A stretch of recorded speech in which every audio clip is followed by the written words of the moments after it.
Kung mapapanood nyo sa Jessica Soho or kahit saan, kasi meron naman mga video na pwedeng mapanood. Alam nyo ba yung strip na to? Yan. Pwede nyo siyang ilagay sa sa mineral or sa kahit sa inumin nyo lang. Napakaganda niya guys, na-try ko siya eh. Kasi kung araw-araw akong gumagamit ng panty liner, kinukuha ko lang yung green na to guys. Yan.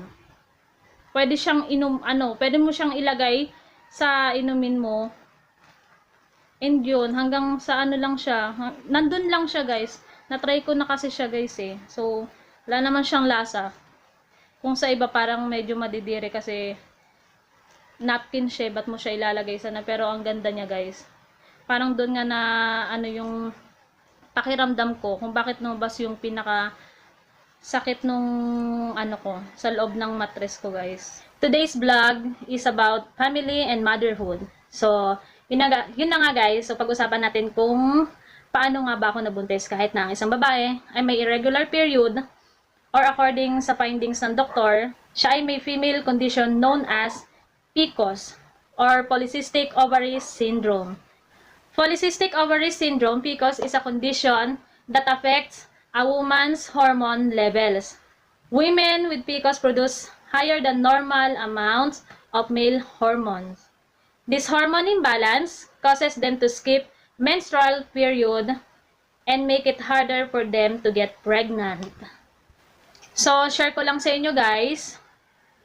Ito yung result ng pregnancy test na ginawa ko last July 22, Monday, at 3 a.m. Yan. Ito. Ito yung una kong pregnancy test. Kung makikita nyo, medyo maliwanag kasi. Positive siya guys. Pero, hindi kasi ako makapaniwala. Kasi wala talaga, hindi ako nagpapayat. So, kain lang ako ng kain. So, parang sabi sa akin ng doktor, mahirap akong mabuntis kasi nga mataba ako. Ang weight ko, timbang pala, is 75 kilo. So, talagang mahirap ako mabuntis. Pero, nag-try ulit ako ng madaling araw. Ito siya ulit. So, dalawa yung pregnancy test ko. Yan. Kita nyo. Positive ulit siya. Maliwanag, sorry guys. Yan. Dalawang linya. So, pakita ko ulit. Wow! Yan. Oh. Positive silang parehas.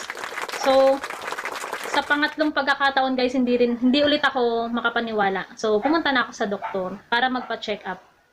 So, yun na nga guys. Nalaman ko na 6 weeks pregnant na pala ako. Sobrang nakatulong talaga sa akin yung negative ion. So, meaning guys, I'm pregnant. Finally, I'm going to be a mother soon. And yun na nga guys, yung nasabi ko sa inyong negative ion, i-reveal ko ngayon na. Wow! Yung produkto na maaari kong i-recommend para sa mga kababaihang may PCOS at gusto nang magka-baby. Guys, ito yung negative ion napkin or panty liner. So, yun na guys. Meron akong dalawang sample dito. Ito yung Violet Magnetic Energy Negative Ion. And ito yung kulay blue. Yan siya guys. Magnetic Energy Negative Ion. Yan. So, tatlo yung ginagamit ko guys.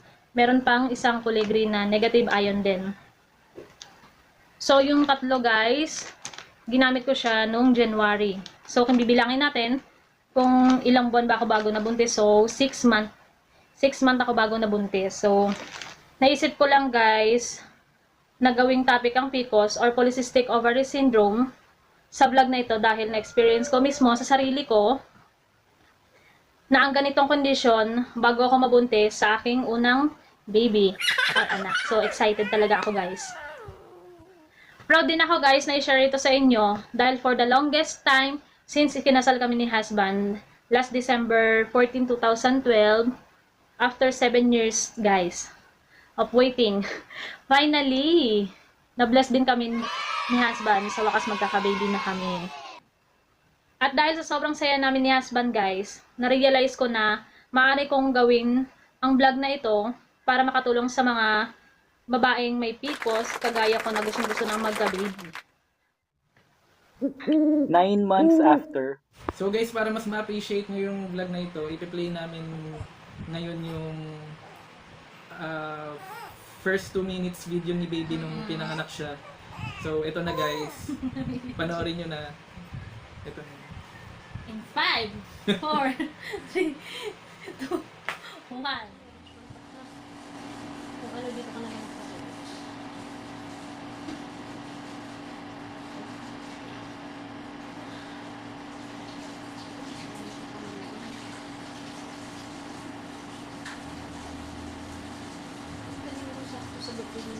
Mm.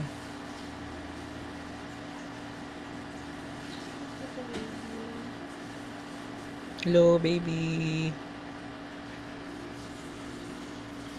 Hi, baby. Baby. Baby. Morning. Baby. Morning. Yung inunan pa, ibabaon mo yun. Saan? Hindi itatapon mo sa basurahan, ha? Saan? Sa lupa? Oo. Ah, ganun ba yun? Oo, binabaon mo yun. Iyon sa bahay. Sige. Tapos kung ano, bumili ka na rin ng ba't ka na sinakapal dito sa akin. Baka kasi mali na yung bili mo.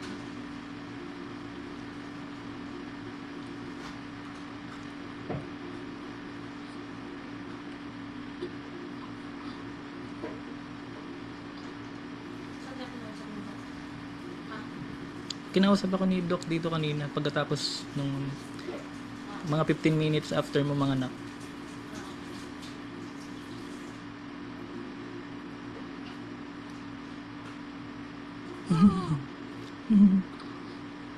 Hello, baby. Baby. Gising-gising ka na, baby. Musta na ikaw?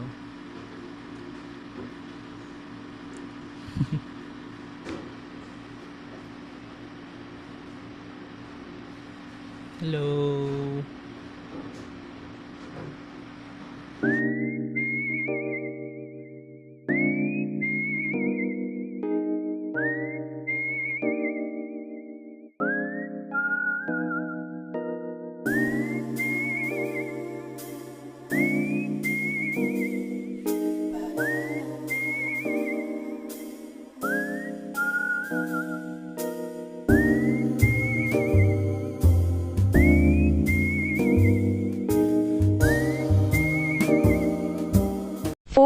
Years later. My God! Guys, ang ganda dito.